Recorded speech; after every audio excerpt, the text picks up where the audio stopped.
কিচিরমিচির শব্দে বিল জুড়ে পরিযায়ী পাখির ওড়াউড়ি। ভোরের নৈশব্দ ভেঙে প্রকৃতি যেন জেগে উঠেছে মধুর কলতানে। নীল আকাশ দখলে নিয়ে মনের সুখে চষে বেড়াচ্ছে নানা রঙের নানা প্রজাতির পাখি।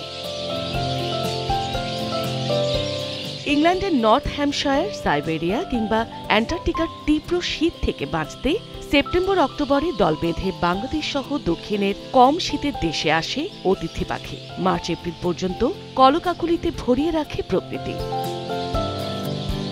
প্রতি বছরের মতো এবছরও মৌলভীবাজারের হাইল হাওরের বাইক্কা বিলে আশ্রয় নিয়েছে বেগুনি কালিম, কালকৈট, পানকৌড়ি, জলমোরগ সহ অসংখ্য দেশি বিদেশি পাখি। এসব পাখি দেখতে দূর দূরান্ত থেকে ছুটে আসছেন পর্যটকরা। স্থানীয়রা জানায়, দীর্ঘস্থায়ী বন্যা ও জলবায়ুর প্রভাবে বিলের জলজ উদ্ভিদ ও লতাগুল্ম একেবারেই বিলীন হয়ে গেছে। এতে দেখা দিয়েছে খাবারের অভাব। অর্ধেক পাউডারে দ্বিগুণ উজ্জ্বলতা। নতুন রিন অ্যাডভান্সড অর্ধেক পাউডারে দ্বিগুণ উজ্জ্বলতা। পাখি গুনে আমি শেষ করতে পারবো না, এত পাখি এখানে।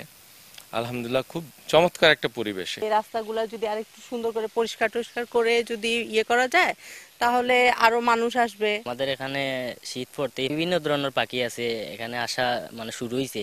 তো আমাদের এখানে বিভিন্ন জায়গা থেকে মানুষ আসে, আইসা দেখাশোনা করে। কচুরি পানায় এই যে আপনার পদ্ম আসিল, শাপলা আসিল, শেওলা আসিল, সিংড়া আসিল, এটা কিন্তু সব ধ্বংস হয়ে গেছে। যে কচুরি পানা এটা ধ্বংস করে ফেলেছে, ধ্বংস করছে। কিন্তু যার কারণে পাখিটা এখানেও থাকতে চায় না। বাইক্কা বিল সংরক্ষণে প্রয়োজনীয় উদ্যোগের কথা জানিয়েছে উপজেলা প্রশাসন। সার্বিকভাবে এখানে যারা রয়েছেন সুশীল সমাজসহ এবং মৎস্যজীবী, তাদের প্রত্যেকের সামষ্টিক অ্যাপ্রোচের মাধ্যমে আমরা আশা করছি যে আমরা বাইক্কা বিলকে আরো আকর্ষণীয় করে ভবিষ্যতে মানুষের কাছে উপস্থাপন করতে পারব।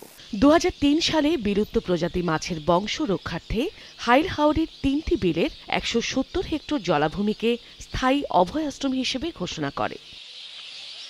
সময় সংবাদ, মৌলভীবাজার।